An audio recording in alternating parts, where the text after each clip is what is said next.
Hey guys, Philosopher here, and today I have my guide to Cosmic Crucible. Big new game mode, interesting. Lots of people are asking me questions about it, and I've taken my time to put out a guide because, frankly, I wanted to put out something that I felt good about. I didn't want to just toss out, oh, here's some ideas, here's what each room does, like just some basics. I want to kind of walk through it in depth, give you my thoughts on it, and it's a game mode that I think is not a simple one to talk about because there's an element to which it's roster dependent. So what I'm going to talk about today are how to approach this game mode, some of the big issues with it, in terms of how to set your roster on defense and offense, how to think about it. We're going to talk about certain teams and rooms and things like that, and we're going to go into, I think, a pretty good amount of depth. So as a starting point, I think the biggest question that I've been getting lately from people is, should I even care about Cosmic Crucible? Some people are saying they didn't even notice it started. It wasn't even popping up on their game, or there was no reminder that it was happening. Some of the people who have the biggest accounts in the game literally weren't even setting their defenses. I'm not going to name them here, but a lot of folks at the very top are just like whatever. Certainly. I did. I faced somebody who didn't have a defense, and I will say for myself, I was doing just kind of blowing through my attacks in under 15 minutes, just like trying it out at first. Like, okay, let's just see, how it's going. I have been spending a lot of time talking to folks who are really into the mode, trying to get their thoughts on it, and I've been, I kind of spent this last round trying some different strategies out. But I think it's something that is not going to be for everyone. I think this is going to be a mode like Alliance War that's going to be really interesting to some people and maybe less so to others. So what should you care in terms of rewards? I mean, I think that's the big thing. For everyone, I do think the rewards here are significant in terms of teal gear, at least compared to what we have. I mean, Scopely's not giving us as much teal gear, period. So unless you're buying it with gold from the supply shop, it's hard to get a lot of it. But I will just say this, as we've seen from the very beginning when I've shown this in other videos, the rewards difference between first place and eighth place is not huge. So the reason to care about winning or losing is really, not necessarily like, okay, I want a tiny bit more teal gear. I mean, maybe you carry what every little bit you can, that's fine. But I don't think that's a significant rewards difference.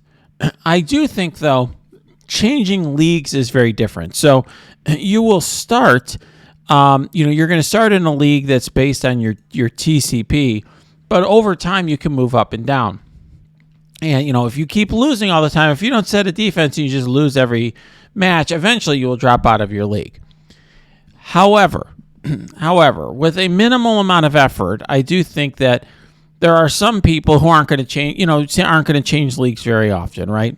The biggest account in the game, Sedano Mac, he doesn't care too much about this game mode right now, but even if all he did was just set a defense and maybe do an attack occasionally, he's going to be able to stay in the top league, right? Okay, some of these folks with very large accounts really aren't concerned about, it's going to take a lot for them to drop out of the top 10.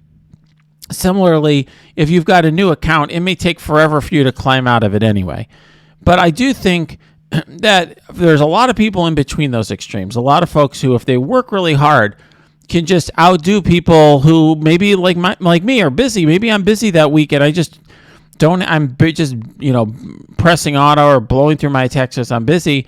You could take advantage of that if you're trying hard and plotting out every attack. You can get an advantage, and over time you can move up. So I do think changing leagues does matter, although there are limits there, right? No matter how hard you try, no matter how smart you are, you can only overcome so much of a gap in TCP. All right. I do think you should care about Cosmic Crucible if you have a realistic chance of changing leagues. And I also think the knockout rewards add up. So to me, if you just care about rewards, which is where a lot of you are at, my view would be go heavy offense. Make sure you can clear. Just make sure, you do enough to just, treat it as 6 war attacks you have to do for each of those matches, 3 times a week or whatever. do your six attacks and be done with it. You're going to get, if you go heavy on offense, you should be able to clear the enemy, and you'll get your knockout rewards for all 6. Maybe you'll lose more than you win if you don't care much about it, but if you put some minimum amount of effort in, you should hopefully be able to stay within your league. That if you just care about rewards and you don't have a lot of time, and I know a lot of folks are complaining right now about screen time, I'm with you. I think this game is ridiculous in terms of the amount of screen time, because they're not taking away old game modes as they keep adding these new ones on there. Then that's I think the most efficient way to go about it. But I do think, and I will just say, I think this game mode is one of the better game modes that Marvel Strike Force has. You've heard me in other videos say that it's garbage compared to Grand Arena, which is from Star Wars Galaxy of Heroes, which is true. I mean, I don't know how Scopely managed to copy another game's game. They literally copied this out of another game, and they made it worse. But nonetheless, even though they did, I think, make it quite a bit worse, it's still more fun than a lot of things in this game. It's more fun than running gamma raids or RTA or blitzing over and over and over again. So I think it's fun, and there's a lot of depth to it, and that's what we're going to talk about today. All right. Another big question I get is, should you go on offense or defense? So, how hard should you go on offense or defense? Well, to me, there's an element to which it's roster dependent. Here's what I mean. If you knew exactly the roster of the person you were facing that in the next round, you could actually set your roster to be heavier on defense or offense. For example, in that other game that I was mentioning, the Star Wars game, I know who I'm facing. I'll literally get a whole full day to look at their roster and set my defense. And if I have a way bigger roster than them, I set a lot of stuff on defense to make them work through it, because if I have a much bigger roster than them, I'm going to still have teams left over, and they're going to run out of teams. In this game mode in Crucible, you don't know for sure, but you do know who you're going to face. But you can look at at least the TCP of the other people in your pod, or whatever you want to call it, your grouping, and you also know kind of your own roster and where you're at. And if you're somebody who has a very thin roster, or you're a newer player, you probably just have to put a lot on offense so you can get your knockout rewards. So you really have to think about, if you were at a disadvantage against the other people you're facing, you may need to keep more on offense. There's definitely a balance of offense or defense, and you're going to need to make sure that you can have enough in the tank to win. And that sometimes means that you get some holds on defense, and both sides get holds, and you just barely out, maybe you out defense the other guy, but more often than not, it's about getting a more efficient offensive clear. All right, some teams do work better on offense or defense. We're going to talk a little bit about that in this video. I'm going to go through teams and discuss that with you. What I will say is, I'll give, for example, the Web Warriors tend to be more of a team that works better on defense. They don't really counter anything important on offense, but they can take a lot of time to kill with all the dodges and stuff. There's an RNG element or whatever. So I do think that while there are plenty of swing teams, I do think you do have to think about certain teams being more defensive teams or offensive teams. I do think also that the room buffs constrain a lot of flexibility. In other words, we're going to go through in this video each room and what teams I consider for those rooms. And you can't just, this is not a game mode, and I actually think it's a weakness of the game mode as it's designed. I said that to the developers in the playtest. They've made it so, certain rooms there's only really 2 or 3 viable teams, or a very small number of viable teams. So I do think there's that. But I do think you should consider varying your defense and the plan that you take, because there are already people out there who are taking notes and sharing it with others about, who's got what on defense. Okay. In the other game I played, the Star Wars game, they literally, it's all public, so you can just look up and see what your opponent's done in the past. And so it's almost like, you have to switch up your plan, or else people are just going to look at what you did last time. In this game, it's going to be, the same thing is just happening, but it's in private. So I do think switching around your defense on a regular basis is a good thing. All right, let's talk about efficiency. I'm sure you've noticed that you get certain extra points if you kill the enemy in fewer turns and that sort of thing. Also, obviously, if you end up with healthier characters at the end, you get a bonus there. So people are asking how much. People ask me, how much should I care about that? I think the extent to which you care about efficiency really depends on how hard you go on offense. In other words, if you go full offense and the other guy goes full offense, it's all going to come down to efficiency because you're both going to clear each other, right? You're not going to have much in defense, and neither will they. If you have a heavily defensive strategy, it's all going to be about cobbling together teams that can clear your opponent, even though your best stuff's on defense. Teams that have a lot of healing or sustain can hurt your opponent's efficiency. In other words, there's a value in placing teams down that just can drag along the fight. So, for example, there are some people who put down their Infinity Watch just because they know that the other side may just mirror it, and then that's a match that takes a long time because the Infinity Watch, they have revives and they heal and so on. Quick strike teams like the Eternals are great on offense because they kill the enemy fast. Now, I do know I will say there are some very awesome players I've talked to because I've been, this video, this guide is, I'd say, a compilation of many people's thoughts. And, I know one person in particular who told me, he likes having Eternals on defense. And I've been looking at data on how that's performed. That is certainly, they are viable on defense as well, but there's no question that teams that can nuke the enemy quickly are great on offense, just from an efficiency perspective. All right, I want to talk about the concept of value and of trading. So one thing that I will just say about this is that this game mode gives you the opportunity to do what I've always thought was the most fun part of Marvel Strike Force for me. For much of my time in Marvel Strike Force, not all of it, but I would say, almost a year of my time playing Marvel Strike Force, I was the war captain for a large alliance. And what that meant was I was in charge of determining what went on offense and what went on defense and what counters we used and all that stuff. And I'm sure all of you in your alliances have some people who do that, and it's a lot of thankless work.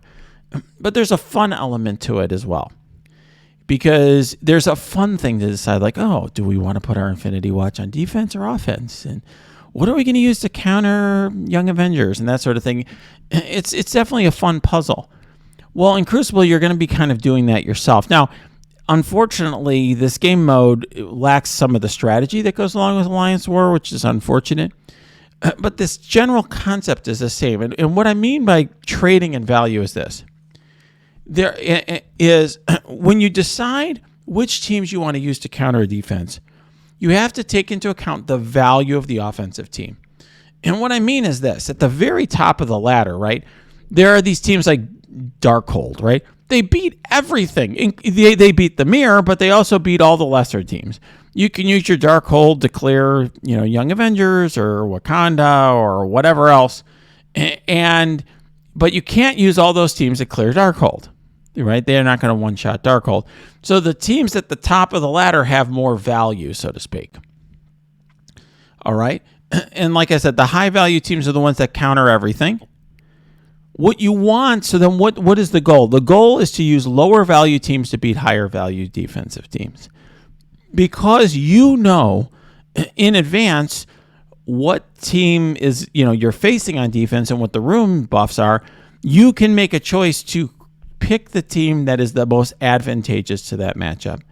And that is what it's all about. And I think everyone knows this to a certain extent, right? Like a lot of you probably go to the MSF.gg bot to look up counters. I do think over time, this game mode is going to get fairly cookie cutter and people are going to get to that point. And it's partly going to be because, as you know, I mean, come on. Scopely's going to introduce a ton of different Crucible teams that are basically you're going to have built up to compete in Crucible. And that's just how they're monetizing everything nowadays. But, until that time in particular, I think you're going to have to be thoughtful and creative about trying to use teams that are, like I said, lower value to beat the higher value teams. So what I would suggest you do is to plot out your attacks in advance. what I tend to do is before I make any attack, I look at all 6 rooms and I'm like, okay, what do I want to use against this room or that room? In other words, you don't want to be in a situation where you're like, oh, I'll use Darkhold here, and I'll use Eternals there, and then you get to the 4th room, you're like, oh crap, like I really needed Eternals in this room, and I already used them against something lesser. So you kind of want to plot out in advance which teams you want to use, and then what I usually, in terms of ordering, like I know some people are like, oh, yeah, I like to start with this room or that room. The room I start with is the room that I'm the most unsure about. So, if I plot out my 6 attacks and I'm like, well, I know Darkhold's going to win here. I know Eternals are going to win there, but Axemen, yeah, I don't know if they could pull this one out. That's the one I'll try first, because then what I might have to do is if, like, let's say my initial plan fails, I may have to switch some of the other teams around, switch my plans around to account for the fact that I was wrong. All right.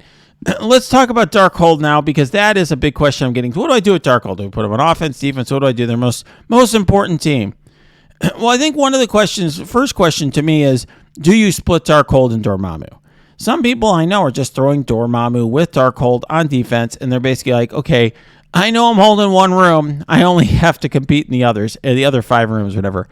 I think that's a viable strategy, but I think you're probably not getting as much value from it, because if you're using Darkhold with Dormammu, the other guy might be able to clear you using Darkhold without Dormammu. And, we talked a moment ago about value and trading and so forth. And so they're essentially trading their Darkhold in exchange for your Darkhold plus Dormammu, right? Your leftover Scarlet Witch doesn't do much for you, whereas they get a full defensive team, let's just say that it has Dormammu on it. And you don't get that. You don't get that benefit. And so I think you enable potentially a bad trade there. So I think, for at least for right now, where the game is right now, I think splitting them is usually the better choice. Another question. Do you place Darkhold on offense or defense? And I have heard arguments for both. I'm going to walk through that with you. I mean, my initial thought was put it on defense, because if you put Darkhold on defense, they take a while to go through, so it's going to be an inefficient attack. So even if they just mirror it and they succeed in taking yours down, they're going to be less efficient. However, as I just mentioned a moment ago, if somebody's got Darkhold with Dormammu on defense, then having your Darkhold on offense will give you the opportunity to make that advantageous trade that we talked about a moment ago. In addition, having Darkhold on offense, can put you in a situation where, let's say their Darkhold's also on offense, it could give you flexibility to put more, other teams on defense and know that you have a free win. I know some very strong players, some of the smartest players I know, who have been putting it on offense. So I think it's viable to do either strategy depending on your roster.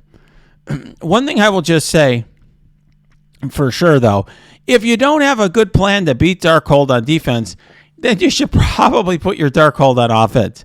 You don't want to have a situation where you literally have no idea whatsoever on how to beat Darkhold. You're like, I don't know, and you're going to throw your Darkhold on defense anyways, because if the other guy's got a plan to beat it and you don't, that's a problem. Okay, and that plan usually requires, just so everyone understands, it's usually going to require multiple teams to beat. Okay, it's not like at this current point in the game, I'm sure it will change soon enough, but at this current point in the game, you cannot beat Darkhold, in a one shot without using Darkhold generally.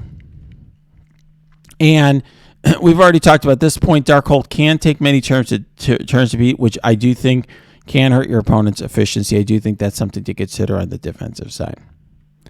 All right, let's talk about Wakanda. And this is a really interesting one for me, because if you've been watching my channel, I have not built up Wakanda purposely. And the reason I didn't is because they require a crap load of gear. All 5 of them require vibranium, so you better have a lot of uniques if you're building them up.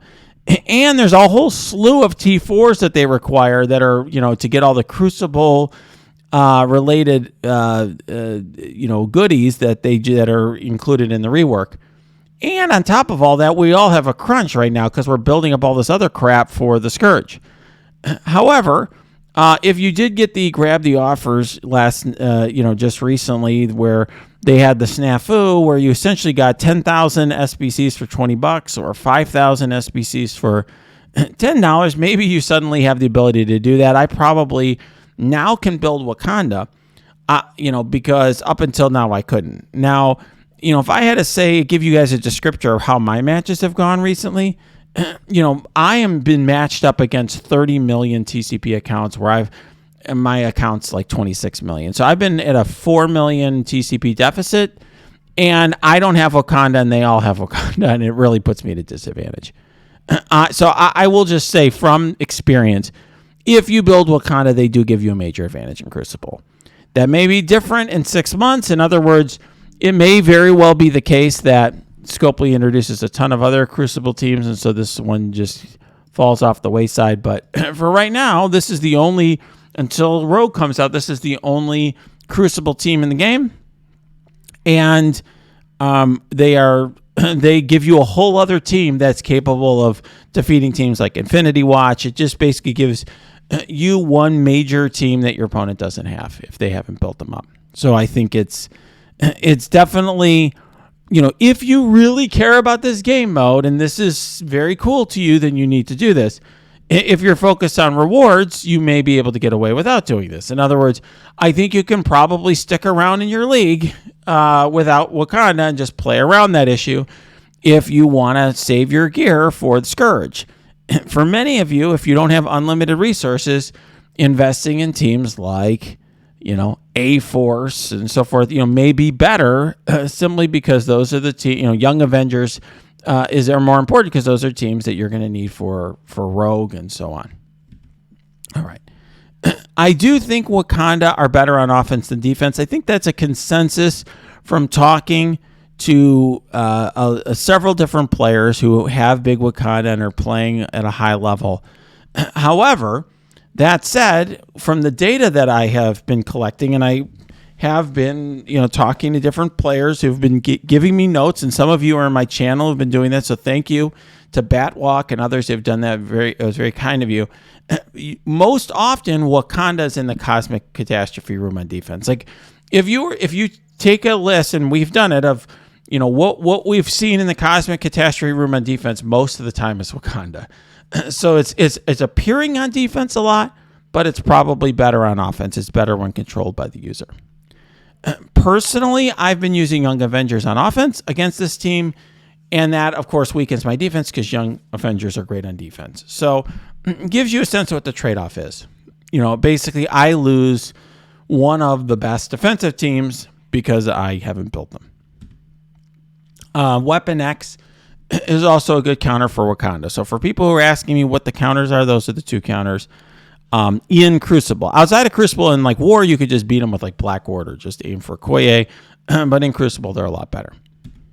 All right, defensive reversal. Now, I'm going to go through each of the special rooms. I'm going to skip the plain vanilla rooms in the beginning, and we're going to go right to, these are the third, fourth, fifth, sixth rooms, okay? The rooms that have the special room buffs on them. So defensive reversal, this is the one that flips all of your defensive stuff like defense up. It flips it on both sides. So what are good teams for that room? Dark Hunters and Infinity Watch are really popular in this room when you look at the data, and there's a good reason why. Dark Hunters just don't have any of that defensive stuff. They're a war offense team that has very little defense. Basically, they're meant to clear certain city hero teams like Heroes for Hire, where they have a bunch of blinds, and that's their defense. They don't really have any of that defensive stuff to get flipped. Infinity Watch have Safeguard, which prevents the flip, at least initially when the Safeguard is on them. So those are the two most popular ones that you see in defensive reversal. Now, Infinity Watch does have the benefit of forcing your opponent into a long and inefficient fight, but it weakens your offense.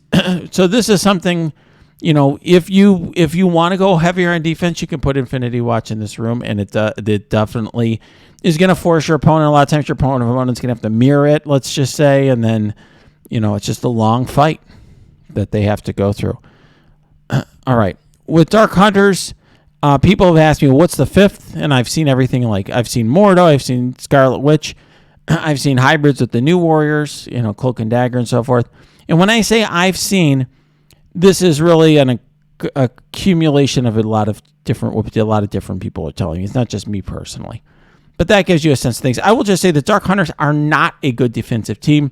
This is merely if you built them up because you wanted to get Morgan Le Fay and you need a place to throw them, this is a room in which they do not get hurt by this room. They're not good, but they don't get crippled, at all, but they don't get crippled by this room. All right, the slow down room. This is the room where if you get speed up, it flips it to slow. So what are the teams that do well here? Well, X Factor, Dark Hunters, Marauders, and Inhumans, and Surfer are all characters that are not affected by the room buff. So I will tell you initially I just threw X Factor here because I'm like, well, they get turn meter, but they don't get speed up, so maybe they'll do well here. And they didn't. I mean, all of these teams are basically I'll call filler teams. They just are okay, but they are not affected by the room buff. One team that definitely does not work here, but has been seen in this room is Black Order. I don't know why people are putting it in this room, but the Proxima and Corvus getting slow. I think you get trauma and slow is not bad news because it makes the whole team a lot worse. If you want to use Web Warriors here, and some people do, you have to take Miles out, or else you're gonna have some very slow Web Warriors. And the Eternals in particular work poorly in this room. So one thing that you can consider when you're determining what you want to put in a room is what counters my team. So if you have a team that is, you expect your opponent to use the Eternals to counter, you could put that team in slowdown because you know that Eternals are not going to work well. Because after that initial, blast from Icarus, they're going to be getting speed up and they're going to just be slow and not get as many turns after that.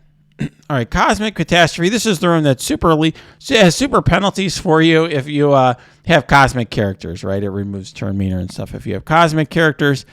So as you can imagine, non-cosmic characters do well in this room. So what do we see here? And I say but I really mean a whole bunch of people who are fans of the channel, who've been helping out, generally have said that they've seen Wakanda in this room.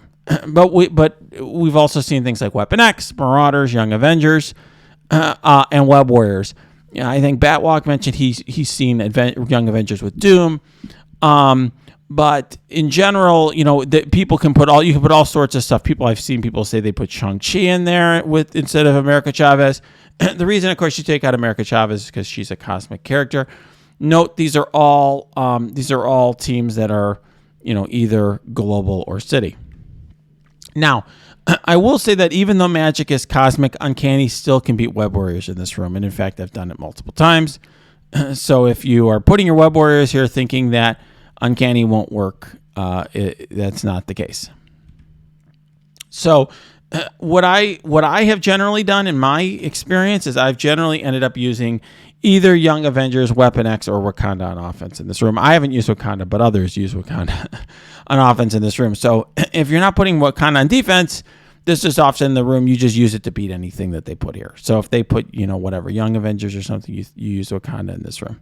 Or on the mirror, if they put Wakanda on defense, you just use Wakanda on offense to beat it. All right, time dampening. This is the room that eliminates turn meter gain. Okay, so this is that room at the very end. And this is a tricky room. It really shuts down certain teams. And the teams that are you usually see here are like New Warriors, Young Avengers, or Infinity Watch.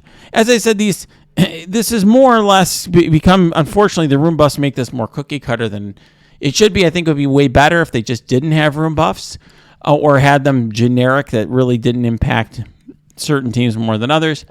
But in this case, New Warriors are popular just because you need to throw. A lot of people have them built up for raids, and they don't do so well on offense, so people want to throw them on defense somewhere. But they're not that strong of a team because they're easy to cheese. If you can deal with the debuffs, they're really not that hard to beat. Young Avengers, Young Avengers do have some time speed bar gain. I'm going to talk about in a minute, and I am concerned about the the reduction there. Infinity Watch, less so. As I say here, I personally would not use Young Avengers because, in my view, Squirrel Girl in her passive has a speed bar gain whenever her Young Avenger allies are dropping below, I believe it is 50% health, and she's doing a bunch of stuff when that happens. I think what makes Young Avengers so good is largely the sustainability they have due to Squirrel Girl. So I just would not use Young Avengers here. I think they lose a lot here, although people are doing it. Infinity Watch I like a lot better in this room because they only lose the Gamora Ultimate, where if you kill somebody, you get all the speed bar back. They lose that. They do lose the turn meter reduction on the Moondragon special. And they also, when Gamora gets empowered, she gets some turn meter gain, but that's all they lose. That's not much in the scheme of things. So I've used Infinity Watch a lot on offense in this room. I think it's totally plausible if you want to throw them on defense in this room, although they might be better in the defensive reversal room. And then Dormammu does work well in this room because nothing he does relies on time dampening. His big thing is, of course, the revive once mechanic. And by the way, Black Order does not work in this room. In fact, if you use Black Order, Thanos will not start the game, the match empowered. He doesn't become empowered until he takes a turn. So if you kill one of the Black Order members before he takes a turn, then he never gets empowered. So if you, for example, kill Proxima before Thanos' turn, then you just are dealing with unempowered Thanos, and the whole team sucks, and they get rolled by basically anything. All right, let's talk about high-value teams, and this is how I'm going to wrap it up here, because a lot of people are asking me, Philosopher, just tell me what teams to use. Just tell me what teams to use. Just tell me what the lineup is. I can't do that because every roster is different, but I'm going to talk about what the teams are that I think you should be looking out for. So in my opinion, the top of the pyramid. So we talked about value, trading teams, lower value teams for higher value teams. Like everyone agrees Darkhold's at the top of the pyramid. But right below that, to me, the important teams in this mode, in my opinion, are Eternals, Wakanda, Young Avengers, Infinity Watch, and Weapon X. You can see why building a Wakanda gives you something here, right? Wakanda is basically up on the same level with this crew. I think all of them are important. Eternals, I think, can be a little overrated outside of an arena context. They're very good, but they're not quite as OP as you might think in this game mode, particularly in certain rooms. But they're very good. I think Young Avengers are great. They counter Infinity Watch. They counter Wakanda, a whole slew of teams. Weapon X can be used against Young Avengers and a slew of other teams. So they're not quite what they are in War, but they're very good here. These are some of the highest value teams in this game mode. Then below that, I'll just talk about teams that are useful in certain on either offense or defense. So in my opinion, I think Web Warriors and New Warriors are useful at defense. Does that mean that they are good? No, I don't think that they're great. I mean, Web Warriors, if you put them, if you're facing a smart opponent, they will beat Web Warriors every single time. Okay, I mean, I can use my Uncanny, even if you put them in the Cosmic room, I can use Uncanny and beat them every time. And there's plenty of other teams and ways to beat them, but they are better in defense than offense. And most of us haven't built up really large for Morgan Le Fay, so whatever. All right, New Warriors, and also for raids, right? New Warriors, most people have built up for raids. They're better on defense than offense. They don't do much on offense. They're not great necessarily even on defense, but they require some sort of response. Better on offense, I personally think Secret Avengers are better on offense. I think on defense, they get cheesed a little bit because they have these summons, and you can use teams that get turn meter off of the summons, right? Like X-Men or something like that. I do think Uncanny X-Men, to me, I like them better on offense. And I know that some of you are going to disagree with me because Phoenix dies, and so therefore that hurts your efficiency because you're losing a character. You're not getting that healthy bonus for her. But in my opinion, they get fights over with very quickly. They have a bunch of nukes and they just kill everything. And I think they're a team that if you put them on defense, they're going to be easily countered. But if you put them on offense, you can use them to beat a team like Web Warriors, let's say, very easily. All right, these are, to me, the situational teams. A-Force can be useful in certain contexts. Like you can use A-Force with Doom, for example, to beat the Young Avengers. But they're pretty situational. You need to have, they require in that case like another amazing character, and you need to use them, against the right opponent. Marauders to me are pure filler team. They're not that good outside of war. Axemen are not very good in this game mode at all. X Factor, not very good, very situational. Dark Hunters, they're just a filler defense. Heroes for Hire, not very good. Black Order, not very good. These are pure filler teams. You throw them on defense, they're basically just, they're just filling space. And I think those are teams that you're not going to get much out of. But there are a lot of hybrids, and I will say I really can't possibly go into all of them here, and it's going to be roster dependent.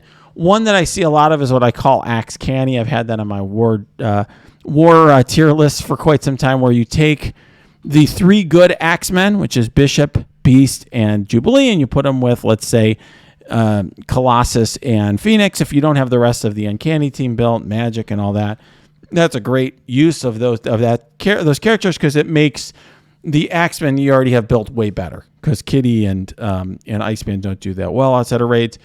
In humans, people are using them a lot with the new warriors, because frankly, unless you're running Eternals, let's say on offense, and you want to use them there, or let's say against a Dormammu team or something, they generally aren't all that useful. Although some people do run Yo-Yo, with their A-Force as a 5th with the A-Force. But the people are using them with new warriors. But there's lots of good hybrids. I think over time, though, we're going to see less hybridization unless they expand the number of rooms, because there's only 6 rooms. So if you have 6 defensive teams, and you're using, let's say, 6 to 8 teams on offense, in the context of this game, for some folks, if you're a mid-game player, that may be a lot of teams. But over time, if people start building these Crucible teams, it may end up being, fairly cookie cutter, right? Which teams you end up using. On the other hand, if people don't build these Crucible teams, I will say, as I said, from a rewards perspective, not clear to me that that's something you should be doing. Then maybe we're going to see hybrids, because I do think if you have a very wide roster, hybrids are a way of making things interesting and tricky for your opponent, who might be used to facing the full team but may not know what to do, particularly if they're short on time and they need to come up with a quick answer to deal with a team that they have not faced before. All right, guys, I hope you liked this video. If you did, please smash that like button, subscribe to this channel. If you have comments, questions, cheers, jeers, happy, sad, angry, mad, if it wasn't worth the wait, if you want more, if you think it sucked, tell me below, put it in the comments, or go to my Discord. That's linked below. You can also go to my Twitch stream. That is linked below too.